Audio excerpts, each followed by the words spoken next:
저는 작은 교회를 섬기고 있는 이영숙 권사입니다. 저희 교회는 주일마다 30명 남짓한 성도들이 모여 예배를 드리는 경북에 있는 조용한 시골 교회입니다. 사방이 논밭으로 둘러싸인 마을 중심에 햇볕이 잘 드는 붉은 벽돌 건물 하나가 저희 교회이고 그 안에는 수십 년을 함께 예배드린 성도들의 기도가 쌓여 있었습니다. 그런데 추운 겨울날 저희 교회를 지켜오신 목사님께서 뇌출혈로 쓰러지셨다는 소식을 들었을 때 저는 가슴이 덜컥 내려앉았습니다. 목사님은 중환자실에 계신다고 했고 그날 이후 교회 전체가 얼어붙었습니다. 주일이면 가장 먼저 교회 문을 열고 교인들을 맞이하셨던 인자하신 목사님, 누구보다 온유한 얼굴로 말씀을 전해 주시던 그분이 갑자기 사라진 자리는 너무도 컸습니다. 예배 시작 전 목사님 의자가 비어 있는 걸 볼 때마다 마음이 무너졌습니다. 처음 며칠은 그저 기도밖에 할 수 없었습니다. 주님, 우리 목사님 살려주세요. 다시 이 강단으로 돌아오게 해주세요. 전도사님이 예배를 인도하시고 장로님들이 기도를 이어가며 교회를 지켜가고 있지만 찬양을 부르다가도 말씀을 들으면서도 자꾸 눈물이 납니다.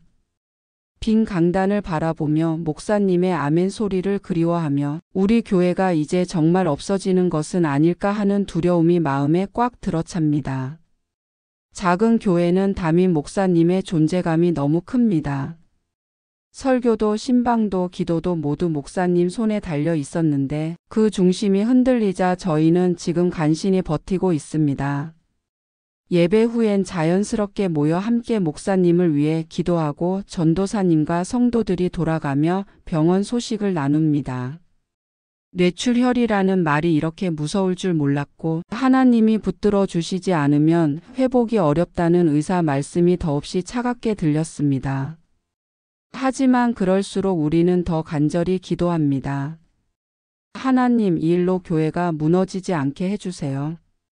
교회를 지켜주세요.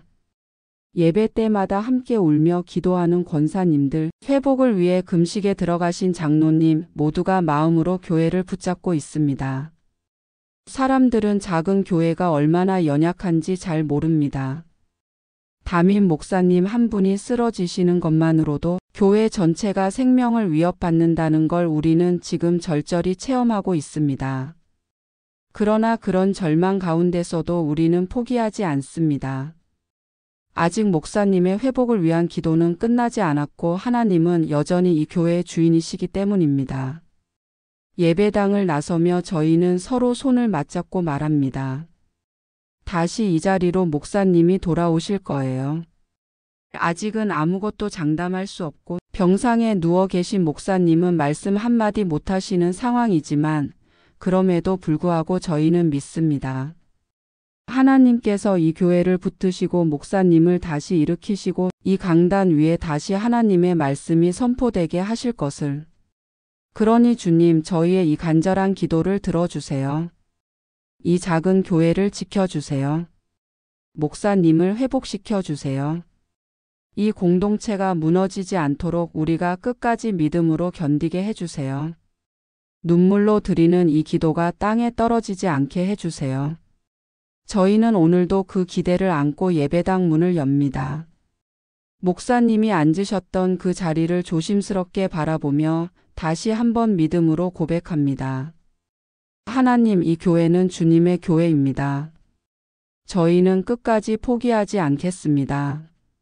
목사님이 뇌출혈로 쓰러지셨다는 소식을 들은 그날 저는 아무 말도 할 수 없었습니다. 그저 가만히 예배당 의자에 앉아 두 손을 꼭 잡고 눈을 감을 뿐이었습니다. 떠오른 건 목사님의 모습이었습니다. 언제나 먼저 교회 문을 열고 눈이 와도 비가 와도 빠짐없이 새벽 예배를 인도하시고 예배 후에는 성도 한 명 한 명에게 다가가 손을 꼭 잡아주시던 그 따뜻한 손길. 늘 미소를 잃지 않으셨지만 사실 그 미소 뒤에 얼마나 많은 무게를 혼자 감당하고 계셨는지 우리는 알지 못했습니다. 교회 재정이 어려워도 한 번도 힘들다는 말씀을 하지 않으셨고 신방과 설교 준비, 심지어 교회 창고 정리까지 본인이 다 하셨습니다. 내가 손을 놓으면 교회가 무너진다며 스스로에게 채찍질하듯 일하시던 그 모습이 이제 와서야 마음을 찢듯이 아프게 합니다. 그 모든 무리함이 결국 목사님의 몸을 무너뜨린 것입니다.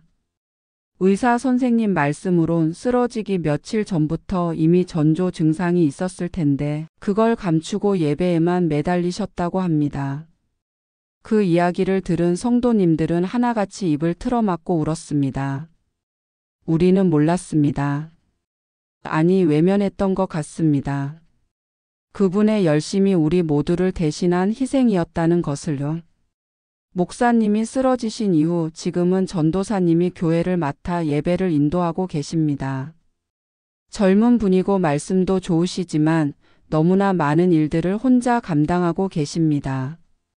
설교 준비는 물론이고 차량 운행, 예배 준비, 행정 업무까지 모두 전도사님이 맡고 있습니다. 어떤 날은 새벽 예배를 인도하시고 본당 마룻바닥에 주저앉아 한참을 멍하니 앉아 계시는 모습을 보았습니다.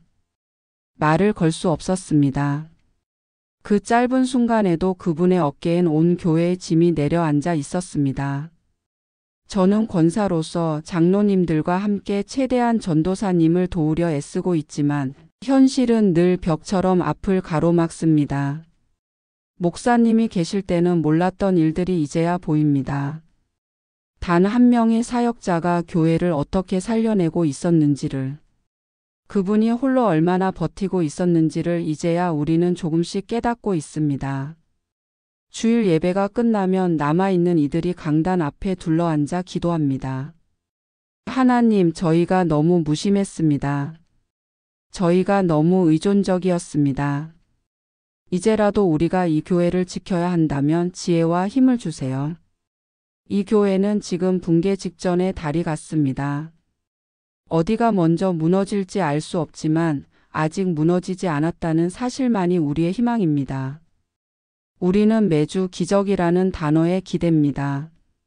목사님의 회복이 기적이 되기를, 전도사님이 감당할 수 있는 힘을 얻게 되기를, 그리고 이 교회가 계속 예배의 자리를 지켜갈 수 있기를 간절히 기도합니다.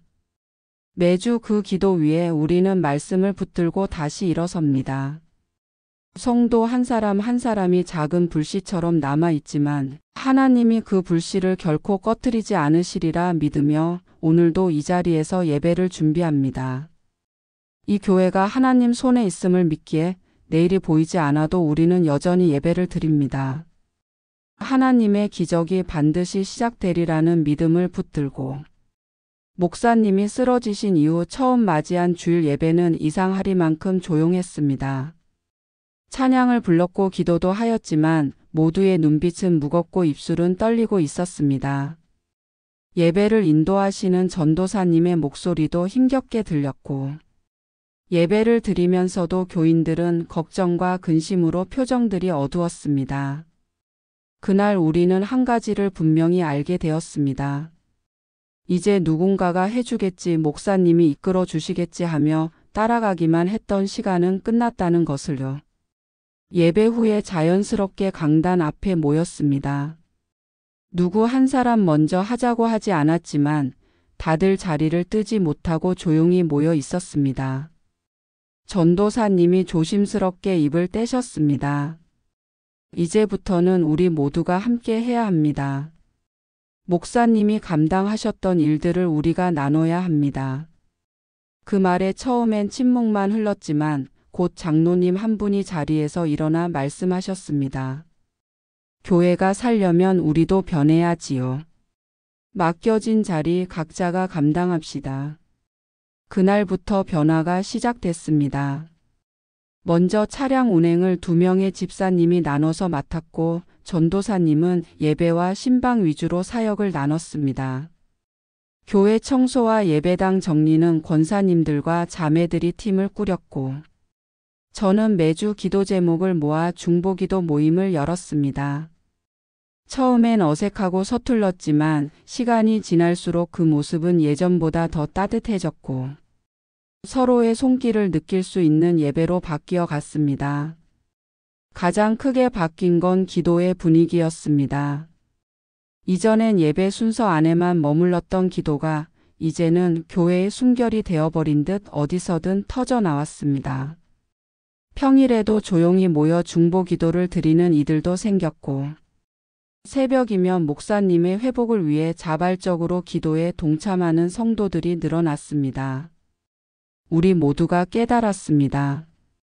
우리가 이 교회를 지켜야 하고 하나님께서 그 의지를 보시고 도우실 것이라는 진리를요. 전도사님은 여전히 힘에 부쳐 보이지만 예배 후엔 웃으며 말씀하십니다. 이렇게 함께 해주시니 저도 힘이 납니다.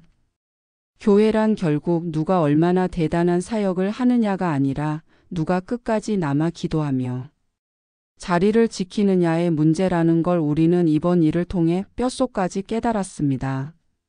목사님의 빈자리는 여전히 크고 예배 중에 문득 그분의 목소리가 들릴 것만 같을 때마다 가슴이 저릿하지만 이제는 그 빈자리를 보고만 있지 않기로 했습니다. 누군가는 기도하고 누군가는 치우고 누군가는 조용히 옆 사람의 손을 잡으며 예배를 이어갑니다. 하나님은 우리의 부족함을 보시면서도 여전히 이 교회를 사랑하신다는 것을, 이 예배가 하나님의 영광을 위해 계속되어야 한다는 것을 우리는 날마다 더 깊이 배워가고 있습니다. 그렇게 작은 교회 한편에 다시 불이 붙었습니다. 조용하지만 꺼지지 않는 믿음의 불씨, 바로 우리가 지키고 있는 그 불씨입니다. 그리고 저는 매일 기도합니다. 하나님, 목사님을 다시 이 자리로 돌아오게 해주세요. 그리고 그때까지 저희가 이 예배를 무너지지 않게 붙들게 해주세요. 그 기도는 이제 교회 전체의 기도가 되었고 매주 그 기도 속에서 우리는 더 강해지고 있습니다. 이 교회는 여전히 살아 있습니다. 하나님이 계시기 때문입니다. 목사님이 쓰러지신 지 넉 달이 되었을 때였습니다. 매일같이 드리던 기도 속에서도 이제는 하나님의 뜻을 받아들여야 하나 하는 두려움과 체념이 우리 마음 한구석에 자리 잡고 있었던 그 시기. 전도사님이 병원에서 돌아와 평소와 다른 표정으로 말씀하셨습니다. 오늘 목사님이 제 손을 잡고 눈을 뜨셨어요. 그리고 미약하게나마 예배는? 이라는 단어를 입술로 내뱉으셨습니다. 순간 모두가 숨을 멈췄습니다. 그 말은 단순한 회복의 신호가 아니라 우리 공동체 전체를 붙잡고 있던 절망을 깨트리는 희망의 문장이었습니다. 그날 저녁 교회는 자발적으로 모인 성도들의 기도로 가득 찼습니다. 찬양은 더 간절했고 기도는 더 절절했습니다. 하나님 감사합니다. 목사님을 다시 일으키고 계시는군요. 그리고 그 다음 주 작은 기적이 계속해서 이어졌습니다.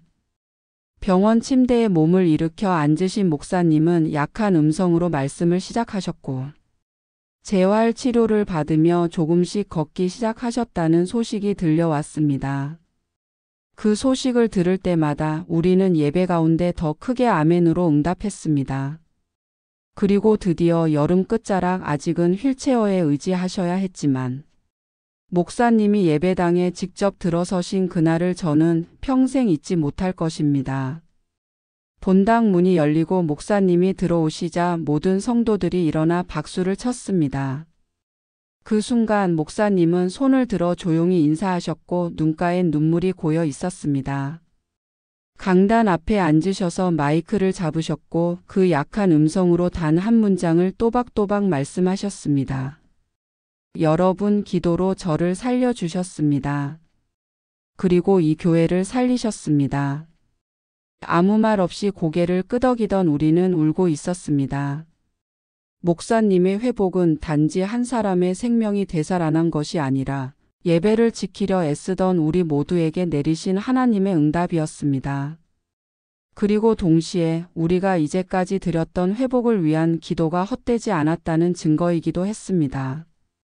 그날 예배는 평소보다 더 길었습니다. 모두가 돌아가고 싶지 않았던 겁니다. 찬양을 부르고 기도를 드리고 마지막엔 눈물을 흘리며 감사합니다. 살아계신 하나님을 찬양합니다. 라고 고백했습니다. 전도사님도 눈물을 훔치며 말씀하셨습니다. 여러분, 하나님은 절대 우리를 포기하지 않으셨습니다. 이후로 교회는 눈에 띄게 달라졌습니다. 성도들의 마음이 뜨거워졌고 중보기도 모임이 매일 이어졌으며 젊은 부부 한 가정이 새로 등록했습니다. 목사님은 아직 예전처럼 강단에 매주 서시진 못하지만 한 달에 한 번 짧은 말씀을 전하시며 우리 모두와 함께 예배를 회복해가고 계십니다. 목사님의 회복은 단순히 몸이 낫는 것이 아니라 우리 교회의 믿음을 다시 세우는 하나님의 손길이었습니다. 그래서 저는 오늘도 확신합니다. 하나님은 우리에게 회복만 주신 것이 아니라 새로운 사명을 주셨습니다. 이 교회를 다시 일으켜야 한다는 소명, 그리고 다시는 사역자의 짐을 혼자 지우지 말자는 다짐, 함께 교회를 세워나가는 공동체로 살아가야 한다는 부르심을 말입니다. 목사님을 살리신 하나님께서 이 교회를 반드시 다시 세우실 것입니다. 그러니 오늘도 저는 기도합니다.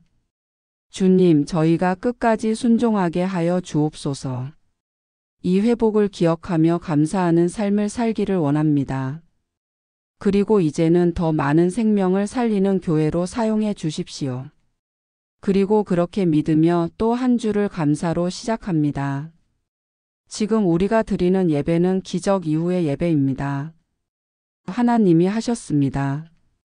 그리고 그분은 지금도 계속 일하고 계십니다.